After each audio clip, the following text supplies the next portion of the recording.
Oi pessoal, tudo bem com vocês? Eu sou o Igor Lima e tô aqui para dizer para vocês que começou uma nova temporada do Projecast, o podcast da Projic. E olha só, tô feliz demais de poder estar aqui com vocês, conversando com gente incrível, em uma edição especial feita em parceria com a ABRH Santa Catarina, diretamente do CONCAR, o maior congresso sobre gestão de pessoas do sul do país.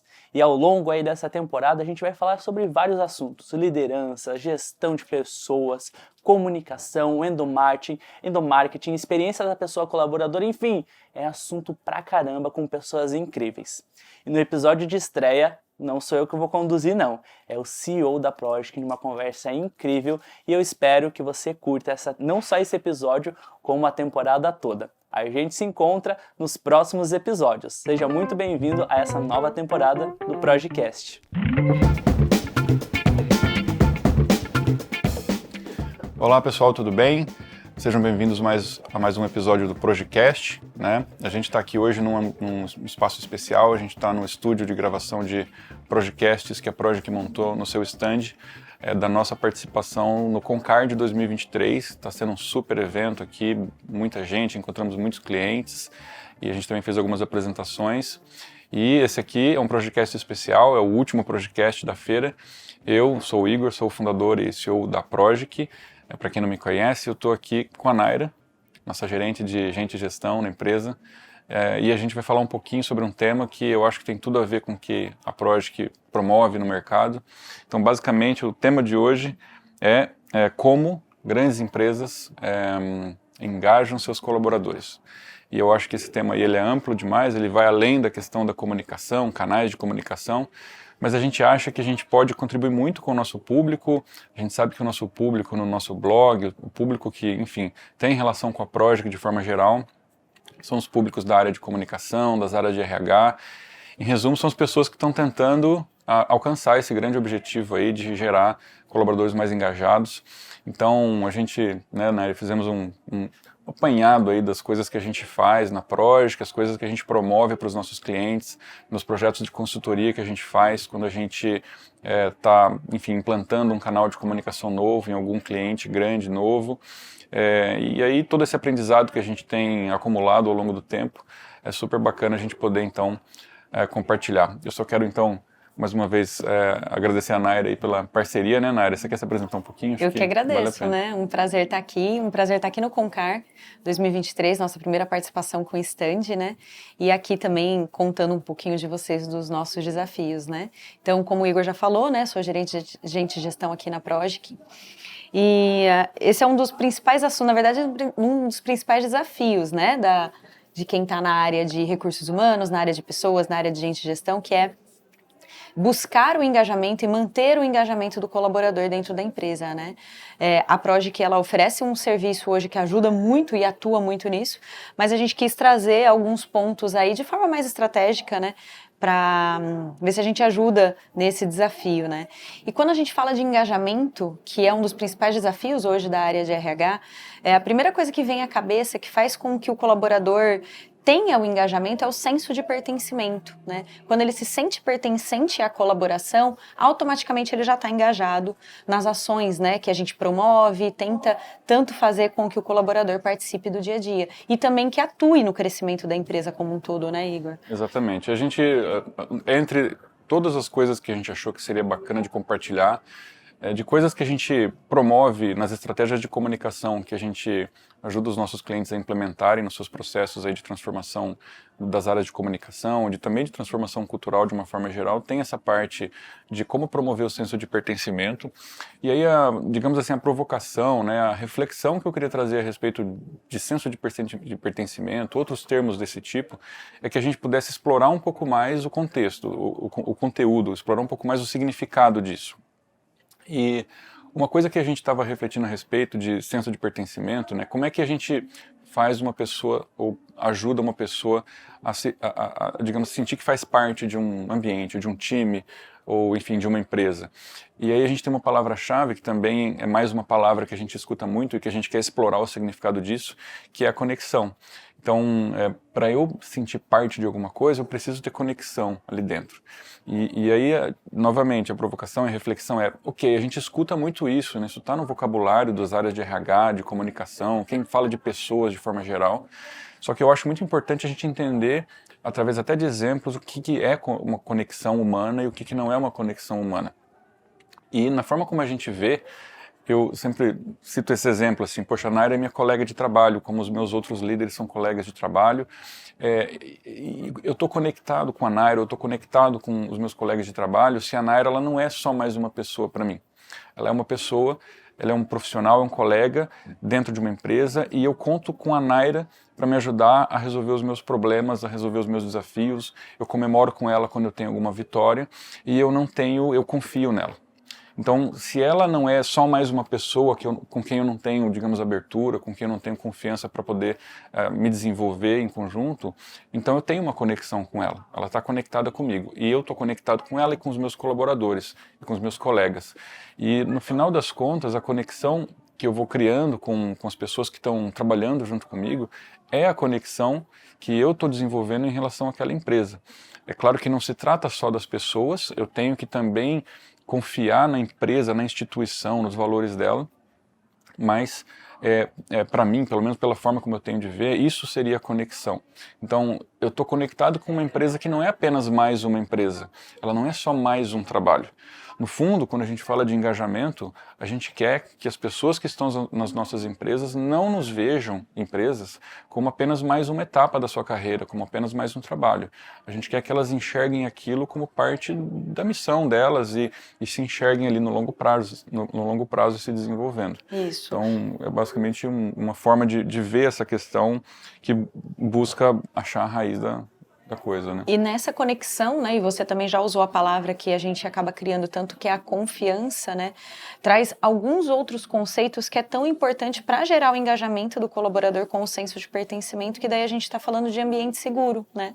A partir do momento que eu me conecto, me faço parte daquilo e confio na corporação, confio no meu líder, confio nos meus colegas, eu estou falando que eu estou num ambiente seguro.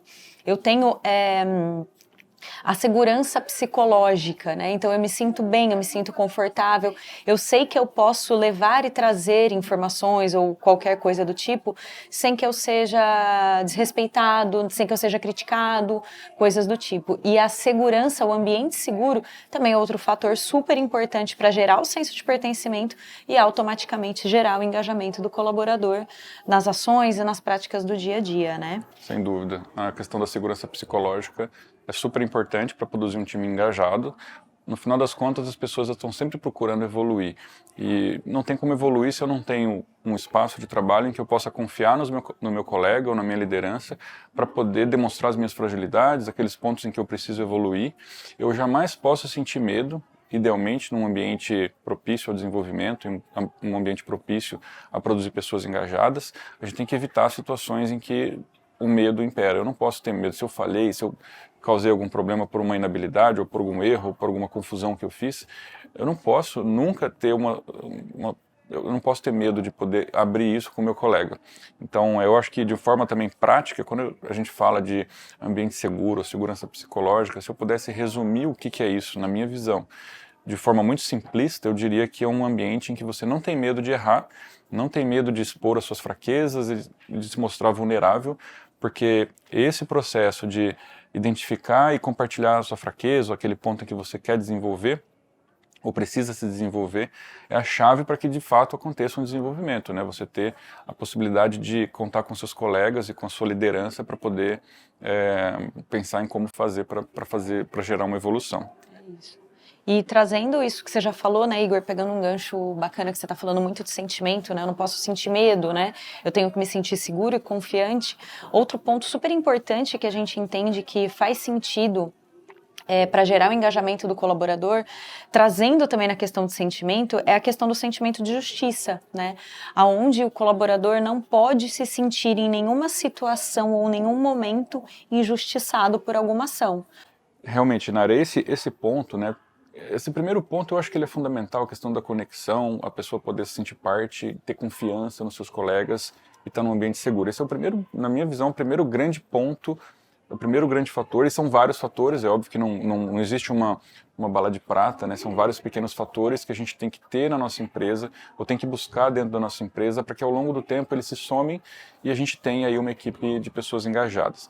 E tem uma coisa que eu acho que é fundamental, que é isso que você falou, o sentimento de justiça. Se tem alguma coisa que é capaz de fazer com que uma pessoa se sinta, talvez, fora de um grupo, é o sentimento de injustiça, é se sentir injustiçado por alguma razão.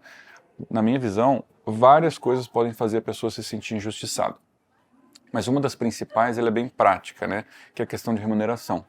Então, eu de repente tenho uma atividade e o meu colega faz a mesma atividade, ou tem pequenas diferenças de desempenho, talvez elas não estão tão claras para mim e tudo mais. Mas se eu descubro que ele ganha 20% ou 30% a mais, eu posso me sentir injustiçado. Não existe um motivo para aquilo, é injusto, na minha cabeça, pelo menos. Eventualmente até existe uma motivação, existe uma explicação, só que se ela não está clara, então eu sinto que eu fui injustiçado. E isso cria um ressentimento, isso me coloca, poxa, essa empresa não me reconhece, como é que pode eu ter a mesma atividade, eu estou aqui me esforçando e a pessoa que faz a mesma coisa ganha um pouco mais, será que ele tem uma preferência? Isso é uma fórmula para poder... Gera o sentimento de favoritismo também, né? Gera um sentimento de favoritismo, de você estar sendo prejudicado. E isso vale para dentro quanto para fora. Então, de repente, poxa, aqui na minha empresa, um profissional da carreira Y, na minha posição, ele ganha X, mas eu sei pelos meus colegas de mercado que lá fora, em empresas parecidas, eles estão ganhando 50% a mais, por exemplo. Isso também gera um senso de injustiça e isso é um motivo a mais que eventualmente acaba se somando a outros para que a pessoa simplesmente chegue um dia e diga que, né, de forma muito educada, gosta muito da empresa e tal, mas acabou recebendo uma proposta e saiu. No fundo ela está sendo educada, mas no fundo é muito provável que esse tipo de coisa se desenvolveu e ela está saindo. Então a gente tem que estar sempre buscando evitar o sentimento de injustiçado no colaborador. Pode ser pela questão de remuneração, na minha visão, é um dos principais, é uma das coisas que são importantes para todo mundo. A gente tem que lembrar que isso é um elemento fundamental, a gente não pode esquecer disso. Mas tem outras coisas também. E a atitude do líder ela é sempre muito importante para evitar, né, o sentimento de injustiça. Eventualmente a pessoa... Um líder que eventualmente não conhece ou que faz presunções a respeito de como o funcionário, um liderado seu, atuou em determinada situação, antes, ele não pode se precipitar, né? Antes de entender, ele precisa estudar primeiro, investigar, eventualmente, se aconteceu alguma coisa, porque você pode gerar um sentimento de injustiça. Eventualmente aconteceu alguma situação ruim, as empresas acontecem situações ruins o tempo todo, e eventualmente a liderança pode se precipitar e julgar que a pessoa fez porque não teve perícia, ou porque não se preocupou, ou que não está comprometida com a empresa, etc. Sendo que às vezes ela apenas não teve a melhor instrução possível, ou não teve a melhor orientação possível, ela considerou A, considerou B, ou eventualmente precisa realmente de um desenvolvimento, precisa de um treinamento, precisa de uma evolução, e não era o caso de eventualmente algum tipo de punição, por exemplo, né? Dentro de um processo de avaliação. A gente tem que ter, como líderes, sempre o cuidado de evitar e estudar e entender para evitar que as pessoas se sintam injustiçadas. É isso mesmo. E um dos pontos que você trouxe, como a questão da remuneração, né, para que a gente sabe que as pessoas se conversam, né, principalmente os colegas de trabalho, principalmente se existe aquela conexão que a gente comentou agora, né, no primeiro passo. E aí, às vezes, um colega sabe que o outro, enfim, ganha mais, como você mesmo comentou. Um dos processos estratégicos da área de pessoas, né, do RH, é o plano de cargos e salários, o plano de carreira e o plano de cargos e salários. Quando a gente tem isso muito bem estruturado, e daí quando eu digo estruturado, é ele construído de acordo com a cultura da empresa, de acordo com os objetivos dos colaboradores, né? Não algo pronto do mercado, coisa dá um pouquinho mais de trabalho, mas faz sentido, porque também o colaborador se sente pertencente naquilo que foi construído para ele, né? E mais do que construir, é a gente levar isso para o colaborador e fazer esse cascateamento dessa informação de forma transparente, né? Isso faz com que a gente tire da subjetividade de qualquer tipo de por que o colega ganha mais ou menos, né? Se eu tenho ali, claro, eu tenho uma faixa salarial de uma cadeira que tem uma diferença entre um e outro, tá claro o porquê que um tem mais e outro menos, porque a gente sabe que pode acontecer, às vezes é uma formação, às vezes é um curso, né, tempo de casa, algo desse tipo, né. Dentro desse tema, né, de evitar o sentimento de injustiça, especificamente num dos principais causadores disso, que é a questão de remuneração, aí a gente quer destacar como é importante a empresa ter o processo de evolução de carreira, de evolução de remuneração bem desenhado através de um programa de um plano de cargos e salários e de um programa de desenvolvimento que deriva disso, né? Ou seja, o processo de conceder um aumento, de conceder uma promoção, de pegar e colocar uma pessoa num processo de desenvolvimento para ocupar uma posição de liderança, tudo isso tem que estar claro. Por que aconteceram essas evoluções ou até não evoluções? Porque se não está claro, se não existe um programa estruturado, quebrando fator por fator, com pequenos julgamentos que possam ser facilmente entendidos, comunicados e entendidos, na verdade, essas promoções ou não promoções, a pessoa pode ter a teoria que ela quiser a respeito. Ela pode ter a teoria de que eu não recebi uma promoção e a outra pessoa recebeu porque há um favoritismo, por exemplo. Fica subjetivo, né? É o terreno fértil para surgir, então, esse sentimento de injustiça, né? Então, o plano de cargos e salários acaba sendo uma grande ferramenta para a gente tirar esses processos, essas decisões do campo da subjetividade, trazer ele e quebrar em peças, em partes, em pequenos pontos de julgamento, que a gente coloque numa cadência e aquela avaliação seja feita com uma certa frequência e comunicada com uma certa frequência, para que tanto esses processos eles saiam da subjetividade, quanto a pessoa entenda quais são os pontos em que eu preciso evoluir como profissional, né? Eu acho que é um dos elementos fundamentais para a gente ter uma empresa com um índice de engajamento elevado. E aí a gente sempre trazendo a importância da transparência na comunicação, né? O tanto que é importante tudo isso ir para o colaborador, como eu comentei anteriormente, né? De forma cascateada e transparente, que deixe claro. E aí a gente entra também, né? A gente traz um gancho com o canal de comunicação sempre aberto, né? Entre colaborador e líder. Tanto para o líder comentar sobre as ações e processos e tudo isso que a empresa leva, né? E faz e desenvolve para o colaborador, quanto para deixar o canal aberto para o colaborador sentir a vontade em colocar os seus objetivos, seus sonhos e desejos, o que ele quer aqui na empresa, né? Isso tudo a gente, a todo momento a gente vai sempre voltar em coisas, né, que a gente já falou, porque é tudo um ciclo, né? Isso é cíclico. Porque eu estou gerando um ambiente seguro, fazendo com que o colaborador se sinta pertencente e, obviamente, trazendo engajamento. A gente consegue fazer isso também colocando em prática a cultura de feedback na empresa, né? Onde a gente já tem isso de forma temporal, né, onde a gente consegue colocar prazos para tudo isso acontecer, né, existe um plano para isso acontecer, como eu falo com o colaborador, qual informação eu quero trazer dele e quais informações eu estou levando para ele, que isso também é super importante ter de forma clara na liderança do líder para o colaborador, né, de líder para liderado. Na nossa visão, acho que isso é fundamental, de ter esse canal de comunicação líder-liderado para se estabelecer, enfim, os acordos, para que haja o caminho de feedback relacionado também provavelmente ao processo cíclico de desenvolvimento, as cadências de avaliação de desempenho, levando em conta esses critérios, e também conecta numa outra, algo muito relacionado a isso, que é, se de um lado a gente tem a questão de abertura e confiança e processos para que os feedbacks aconteçam de líder para liderado e também entre colegas, com uma frequência definida, ou com, enfim, para que isso faça parte da cultura da empresa, há também a necessidade de a empresa fazer pesquisas de mais amplo alcance, para ela entender, dentro da sua força de trabalho como um todo, como ela é avaliada em cada critério, em cada uma das, enfim, dimensões que um colaborador pode julgar uma empresa, na dimensão de remuneração, na dimensão de segurança psicológica, por exemplo, nas dimensões de desenvolvimento de carreira e tudo isso. E eu entendo que quando a empresa está fazendo essas medições, sejam medições feitas manualmente pela área de pessoas, que vai lá, entrevista um por um, de tempos em tempos, entrevista cada um, sejam até automatizadas, como a gente já teve na Progic, ferramentas que fazem de forma automatizada a coleta de respostas e feedbacks dos colaboradores, você tendo esse tipo de medição para que aquilo seja consolidado em algum tipo de dashboard, algum tipo de gráfico que você possa acompanhar alguns índices, e também as falas efetivas das pessoas, o que elas estão falando, o que elas avaliam a gente bem e qual é o principal ponto de descontentamento, por exemplo.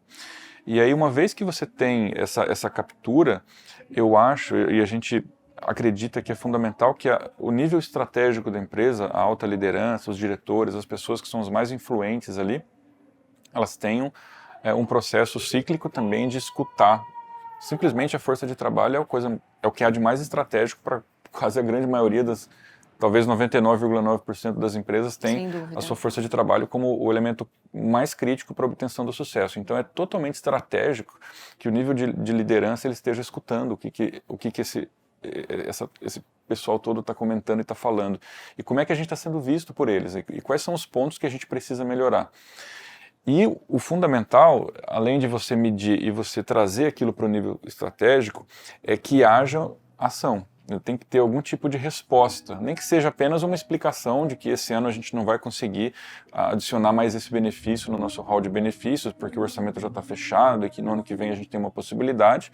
Eventualmente é uma negativa, mas o que importa é, a gente fala, eles escutam e eles nos respondem. O que importa é a transparência sempre, né? Independente se a resposta, se a volta é positiva ou negativa, né? É importante que ela exista, né? É importante o colaborador saber que foi escutado, independente do assunto ou a pauta, né, que foi trazida, foi levada em consideração, houve uma discussão aí com altas lideranças ou com outros times, e aí ele teve um feedback daquilo, né? Independente de qual é a ação.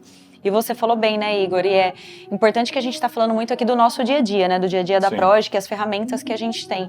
Só que, como você mesmo comentou, independente da realidade das empresas, né? Uma empresa grande, pequena, segmento agro, tecnológico, independente, se você tem um sistema, se você vai fazer manualmente, se você vai fazer num one-on-one, em conversas, é importante que isso seja feito para toda essa medição e aí para que a gente faça aquilo que a gente começou a nossa conversa aqui, que é a transparência na comunicação. Então não importa só também deixar o canal aberto de vinda, né, o colaborador vir falar as necessidades dele, você escutar, falar legal, mas ele também precisa de uma ação sobre aquilo, né? Exatamente. E aí que eu acho que entra uma das coisas que são super importantes também para te alcançar o engajamento, que é essa mesma alta liderança, que é tão influente, que define os rumos da empresa, que escuta os feedbacks e as avaliações que os colaboradores dão a respeito de várias dimensões da sua empresa e que precisa dar resposta para aquilo, positiva ou negativa, mas ela precisa sinalizar que ela está ouvindo e que ela está fazendo alguma coisa a respeito.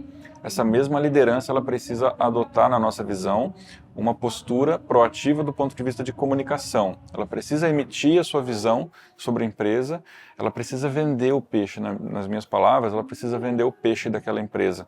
Ela precisa, já que ela contém assim, a estratégia do negócio, ela conhece o passado da empresa, ela sabe qual é o presente, ela sabe qual é o futuro, ou ela sabe qual é o futuro que ela quer construir, ela sabe para onde a gente quer levar esse negócio. Então a gente tem essa informação, tem essa estratégia e a gente precisa fazer com que as pessoas conheçam essa estratégia. A gente precisa ajudar com que as pessoas saibam onde elas estão no espaço e no tempo. Eu estou aqui hoje fazendo isso porque lá na frente o futuro que a gente está buscando é esse aqui e eu me encaixo nesse futuro.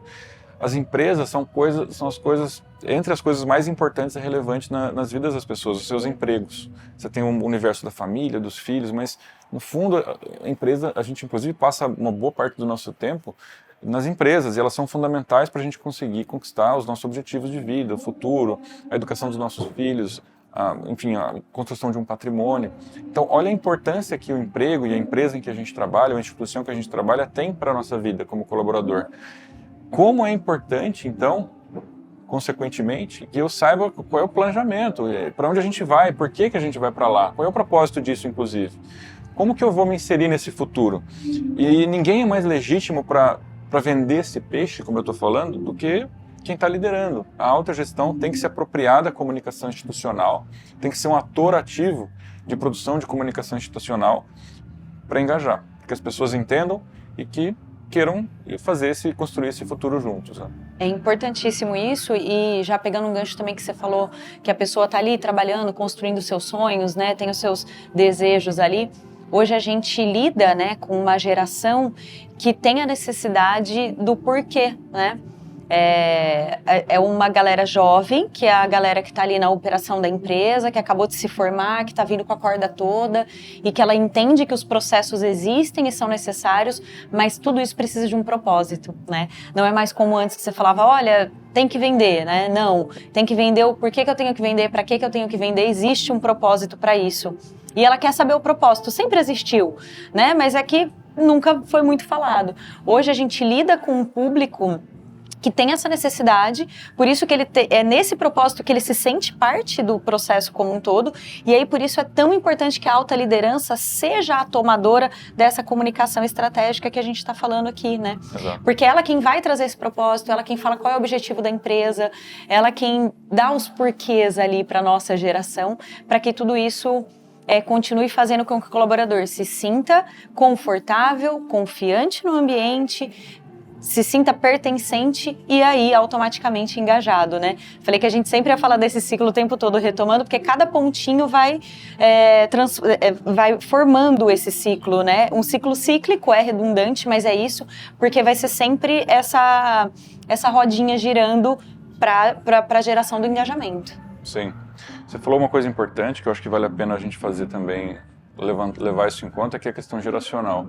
E, na verdade, não só a questão geracional, mas toda a diversidade humana que existe, né, entre as pessoas. Então, tem pessoas que têm, às vezes, a questão cultural, regional, geracional. Então, as pessoas são diferentes e tem as pessoas que têm uma visão, eu ia dizer mais tradicional, mas eu acho que a melhor forma de dizer é que muita gente tem paradigmas que não estão mais tão adequados com a nova realidade. E tem muitas pessoas mais novas que vieram fresquinhas e pegaram a cultura nova se criando. Então, você tem formas de ver o mundo diferentes, né? Exato. E muitas vezes, a gente sabe que essas coisas que a gente está citando aqui, para muita gente que assiste a gente, parece às vezes um pouco utópico e tudo mais. Há esse reconhecimento, esse é um disclaimer que eu gosto de fazer, e parece utópico para muitas empresas, para muitas pessoas, porque cada um está numa determinada etapa, cada um tem um determinado tipo de liderança, com paradigmas um pouco mais tradicionais, alguns com coisas mais novas e tudo mais. Então a gente sabe que a realidade varia de pessoa para pessoa. De empresa para empresa, mas né? Muito. O que eu acho que é relevante é que tudo que a gente está trazendo, todos esses pontos que eu e a Naira a gente conversou e falou, poxa, isso a gente precisa destacar, porque isso é importante. São todas coisas que fazem parte de tendências macro, né, de longo prazo, coisas que estão acontecendo, mudanças culturais que estão acontecendo nas sociedades em geral, principalmente as ocidentais aqui, e que refletem na realidade da empresa. É um contexto que as empresas elas estão imersas e elas precisam reconhecer que essas coisas estão mudando. Então eu vou conviver dentro da minha empresa com diferentes perfis de pessoas. A geração nova que ainda não está tão preocupada com a questão da segurança financeira, mas ela quer um propósito, ela quer saber por quê, como que dessa forma eu ajudo o mundo, então esse lado totalmente utópico da geração super nova. Se aqui eu sou respeitado, né? Se aqui o que eu penso tem valor. Exato. Porque é muito isso, tudo isso dessa geração que a gente está falando. Da geração mais né? nova, e você vai ter as pessoas da geração mais anterior, e também as pessoas que são mais novas, ao longo do tempo vão mudando, daqui a pouco a segurança financeira passa a ser um elemento super importante.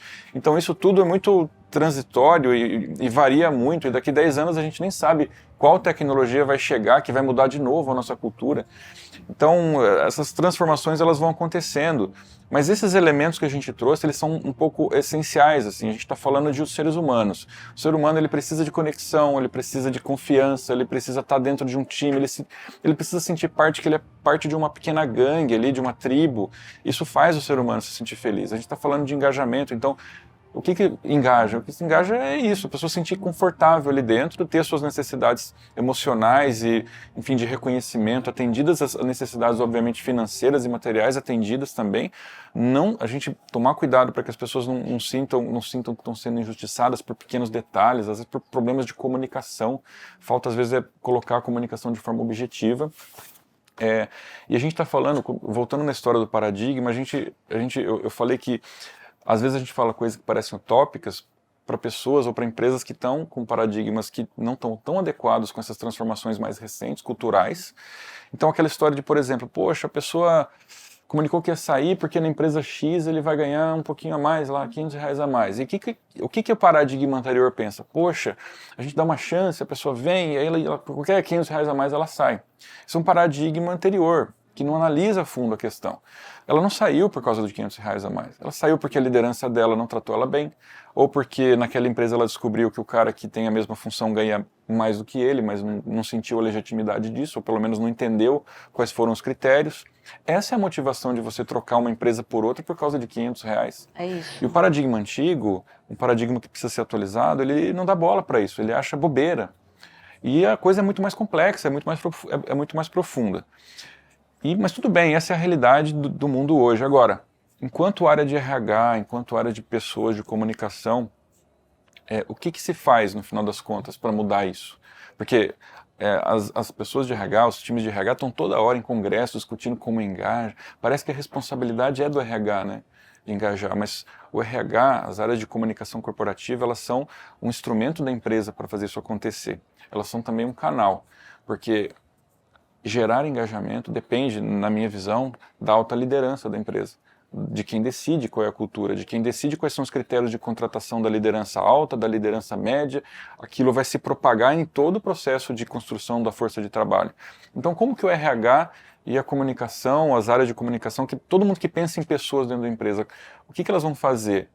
Então, eu acho que o primeiro ponto é reconhecer que, olha, vocês não são culpados se a empresa não está indo se não está por um gerando caminho, engajamento. se não está gerando engajamento, né? Embora, se alguém culpá-los, eu acho que não está entendendo o que está acontecendo e faz parte. Mas o que a gente quer provocar é que talvez as áreas de comunicação e de RH, elas possam passar a pensar que essa transformação, se eles querem ser proativos e ativos e terem responsabilidade de fato pelas transformações que as empresas precisam passar para terem pessoas mais engajadas, etc., elas talvez tenham que ser de baixo para cima. Elas têm que pensar como é que eu convenço essa alta liderança a mudar os seus paradigmas para que a gente se torne uma empresa mais moderna, que consiga reter mais pessoas, atrair mais pessoas, não só atrair mais pessoas, atrair as pessoas mais criteriosas, as pessoas mais competentes, mais inteligentes, mais capazes. Como é que a gente faz? E essa alta liderança precisa comprar isso. E muitas vezes quem está mais próximo dessas novas ideias são justamente as áreas de pessoas. Porque eles têm essa natureza, porque eles estão estudando, estão na academia, estão indo em congresso, estão vendo, estão bebendo dessa fonte. Quem mais capacitado para influenciar um diretor, um CEO, um conselho administrativo do que as áreas de pessoas de comunicação? Então, eu acho que esse é o grande desafio que eu lançaria assim como um desafio dessa fala aqui, de produzir a transformação de baixo para cima. Vamos convencer as nossas altas lideranças de que existe um mundo novo acontecendo e se transformando e as empresas precisam se adaptar a esse mundo novo, né, para poderem ter desempenho. E a gente trouxe essas pautas aqui, né, Igor, assim, e a ideia foi trazer o assunto de forma mais utópica, mas muito mais pensando na estratégia das ações do que nas ações em si, né? Seria muito fácil a gente sentar aqui e falar quais ações geram engajamento para o colaborador, né? Todas aquelas ações que a gente busca na internet, ações operacionais mesmo que a gente faz no dia a dia, né? Qual presente a gente vai dar numa campanha de endomarketing e coisa do tipo. Eu acho que faz sentido também em alguns momentos a gente sair um pouco dessa caixa e entender que o trabalho da área de pessoas, o trabalho da área de gente de gestão de RH, como é chamado aí na empresa de quem está nos assistindo, ele vai muito além disso, né? Ele é um trabalho estratégico. Então, trazer tudo isso, né? Como toda essa utopia, que na verdade é toda a parte estratégica do negócio, faz sentido para o colaborador e a liderança tem que estar totalmente alinhada, atrelada e comprada com essa ideia. Que é isso que vai fazer o sentido e é isso que vai fazer com que o colaborador esteja engajado no sucesso da empresa, né? Não só engajado na ação, ele participou, ele postou na rede social, ele fez algo do tipo, não. O legal é ele estar engajado e comprometido com o sucesso e com o crescimento da empresa, porque aí sim deu certo o nosso trabalho, né? Significa que o colaborador também quer crescer junto.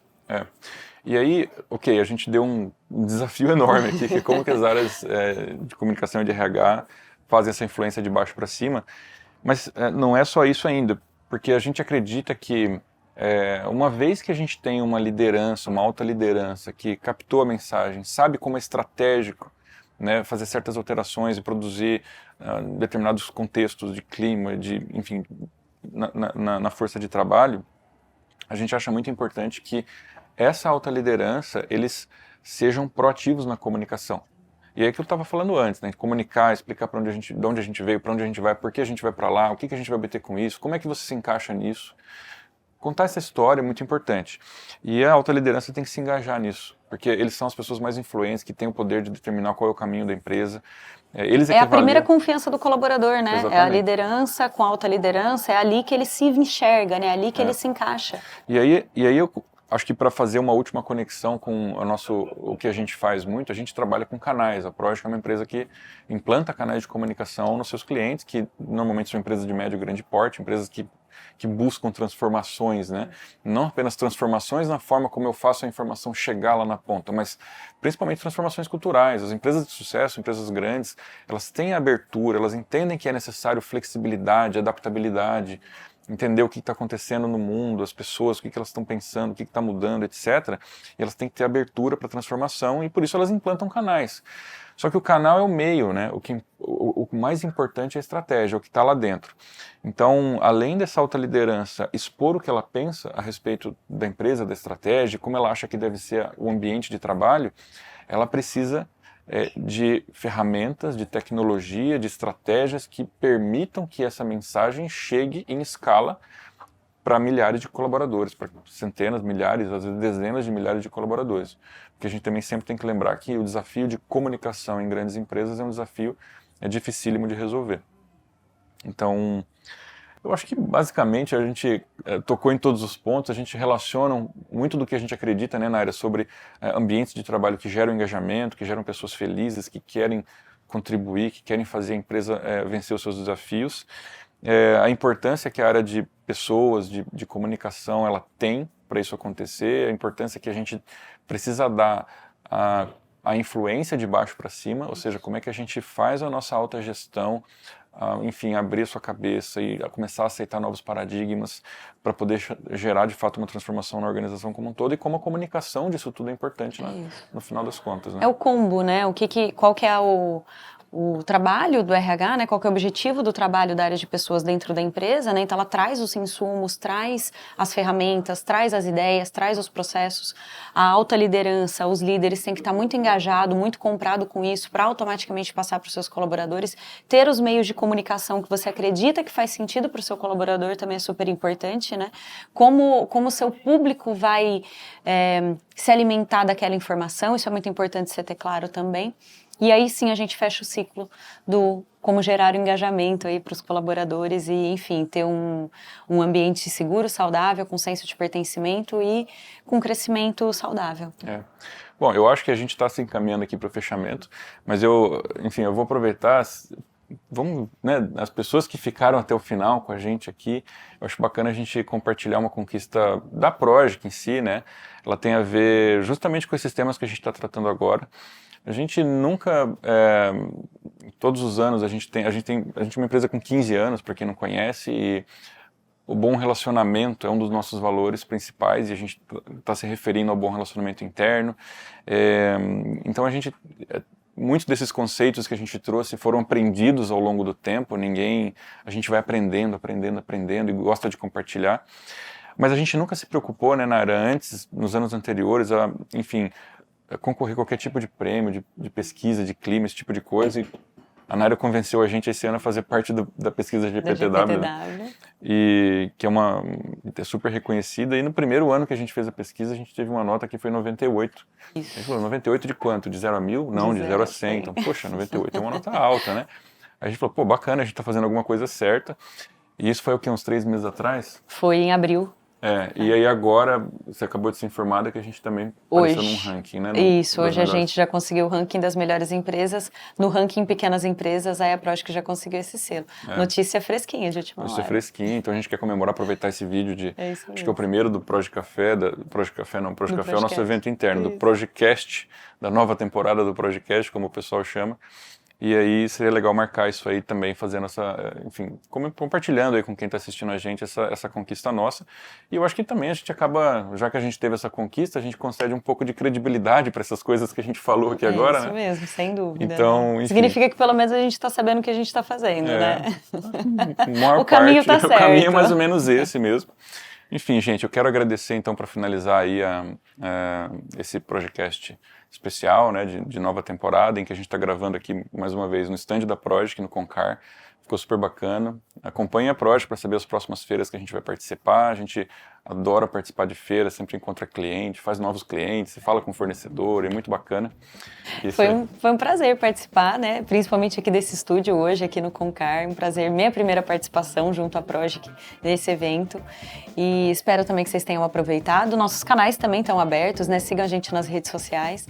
O que precisar, a gente vai estar sempre à disposição. E foi um prazer bater esse papo aqui com você também. Mais uma vez. Valeu, gente. Obrigado.